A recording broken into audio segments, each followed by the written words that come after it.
If you haven't heard about what happened at the Gay Pride Parade in the Netherlands, it's likely because you haven't seen the infamous security footage that's currently going viral on Reddit and other places on the internet. Today, I'm going to show you portions of that security footage and tell you the story about what's really happening so you have context and can really appreciate what you're seeing. But before we get into that story, if you're a fan of the strange, dark, and mysterious delivered in story format, then you've come to the right place because that's all we do, and we upload once a week. So if that's of interest to you, please swap out all of the Pop-Tarts in the like button's pantry for the unfrosted kind. Also, please subscribe to our channel and turn on all notifications so you don't miss any of our weekly uploads. Okay, let's get into today's story.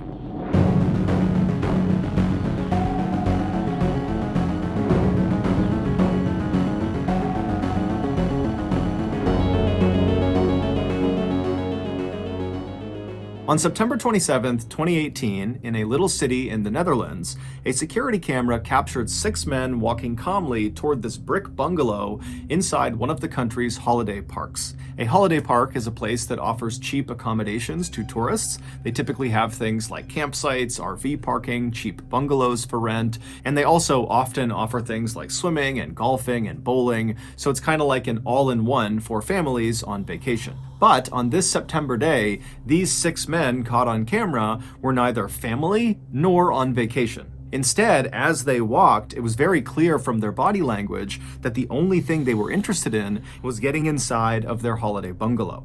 Once they did reach the front door of this bungalow, the apparent leader of the group, who had dark brown hair and a full beard, he pulled out a key, unlocked the door, he opened it up, and then he made sure the rest of the men took off their shoes before walking inside.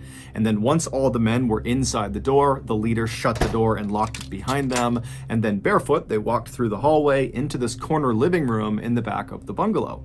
And in this room there was this L-shaped couch that was centered on a coffee table and a couple of chairs scattered throughout the rest of the room. And so the 6 men kind of took up seats in these different places, and then after they were all sitting down, 2 of the men who had been seen walking into the bungalow carrying backpacks and duffel bags, they pulled those bags out and set them on the coffee table. And as soon as these 2 men did that, the other 4 men who had been chatting amongst themselves went completely silent and turned and just faced the bags on the table. It was very clear that whatever was in the bags was very significant. So significant, in fact, that the group had pulled most of the curtains across all of the windows inside of this bungalow to make sure no one outside could look in and potentially see the contents of these bags. And once the 2 men unzipped the duffel bags and backpack and began putting the contents of the bags onto the table, it became incredibly clear why the men were so on edge.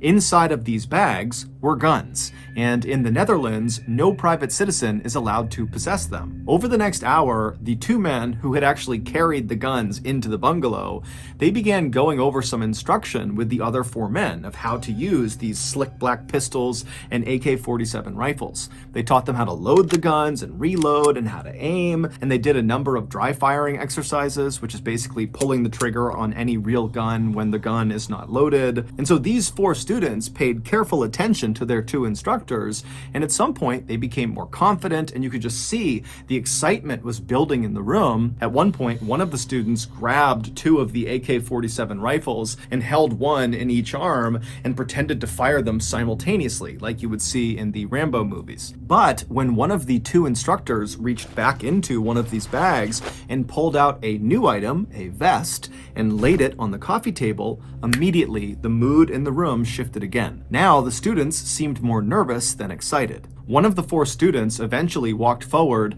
and somewhat reluctantly extended his arm to allow the instructor to slip the vest onto him. And then once the vest was put on the student, you can see in the camera footage there are pockets all over this vest with little wires poking out of them. This vest was a suicide vest, and the pockets contained explosives. As one of the instructors showed the student in the vest which cord to pull in order to detonate himself, you can hear in the background someone saying, "When the police come, you can take them with you."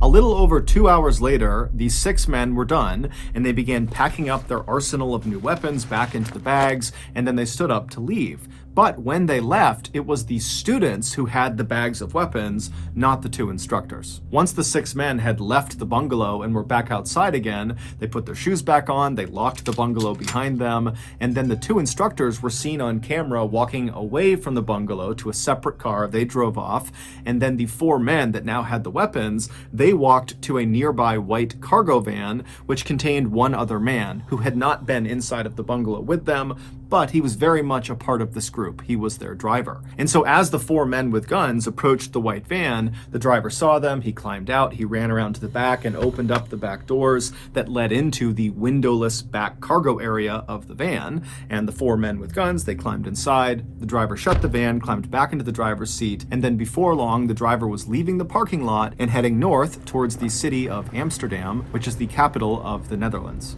Every year, Amsterdam plays host to one of the largest gay pride parades and events in the world. The location is significant to the LGBTQ community because it was here in 2001 that the first gay marriage bill was signed into law, making the Netherlands the first country in the world to legalize gay marriage. So, for 1 week a year, hundreds of thousands of people pour out onto the streets and line the canals of Amsterdam, all drawn together to affirm gay rights and to celebrate their sexual expression, preference, and identity. And the men in the white windowless van intended to use their new weapons and training to kill or maim as many parade goers as possible. They were hopeful that their terrorist attack would rival or even eclipse the attack from 2015 in Paris in a nightclub that killed or injured more than 500 people and sent shockwaves through Europe.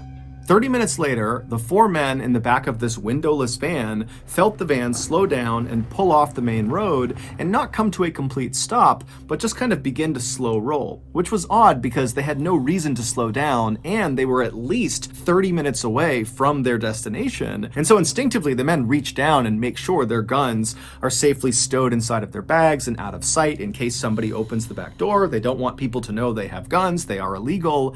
And so as the van continued to go painfully slowly for really no reason that was clear, the men in the back of the van were really starting to worry that something was wrong. Now remember, they have no windows. They can't look outside. They don't know what's going on. However, there was a small crack in the partition that separated the back of the van from the front of the van where the driver was. And so the men in the back of the van began craning their necks and looking through this little crack to try to see if they could understand what was in front of the van and, why the driver had stopped. And when these men looked through that little crack and they saw what was out there, they immediately began to panic. They began reaching down and fumbling for their bags, trying to open them up to get their guns, and then by the time they're kind of getting the guns into their hands, all the doors on the van fly open, and the men in the back just begin firing their guns blindly at the open doors. But when they pull their triggers, nothing happens, because their guns were fake. They had been sold to them by the people who were flinging open their doors, the police in tactical gear with their dogs, and they knew these guys had fake guns. They knew their suicide vests were fake. They were full of fake explosives. They have nothing lethal inside of this van. And so the police, they just fling the doors open and send in the dogs. And so the dogs, they jump into this van, and these wannabe terrorists are screaming and they're firing their fake guns at the dogs as the dogs are shredding these terrorists to bits. And then whenever they tried to jump out, the police would just pistol whip the terrorists until finally all of these wannabe terrorists were in the fetal position crying, or they were crouched down with their hands over their head. It would turn out the 2 instructors who had brought the duffel bags of guns into the bungalow with the other men, they were not other fellow terrorists. They were undercover police officers who were a part of the special national anti-terrorism team who were able to infiltrate this terrorist cell. These undercover cops were the ones who sold the fake guns and fake explosives to the terrorists, and they were the ones who set up this meeting at the bungalow, which allowed them to place cameras and listening devices all over the place. Plus, they were also able to bug the white van because they knew they would be departing the bungalow inside of it. So all the wannabe terrorists that you saw on camera, plus 2 others that were not seen on camera but were totally involved, were all sentenced on October 8th, 2020 to anywhere from 10 to 17 years in prison. Meanwhile, the Amsterdam Pride Parade went off without a hitch.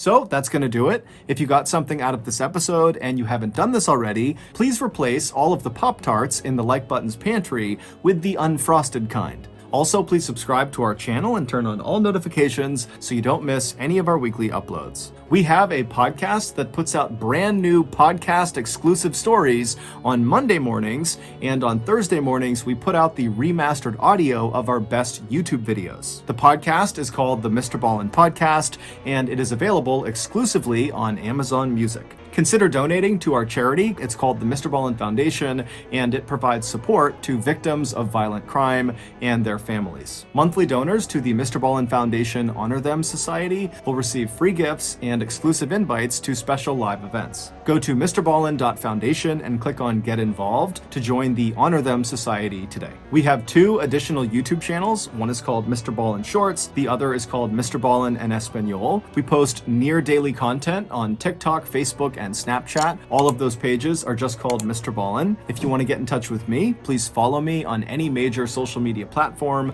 and then send me a direct message. My username is just @MrBallen, and I really do read the majority of my DMs. Check out our merch at shopmrballen.com, and if you have a story suggestion, please submit it to our subreddit just called MrBallen. It's linked in the description below. So whether I see you on Twitter, Instagram, TikTok, Reddit, YouTube, Facebook, other YouTube channels, the podcast, wherever, just know that I really appreciate your support, and until next time, that's going to do it.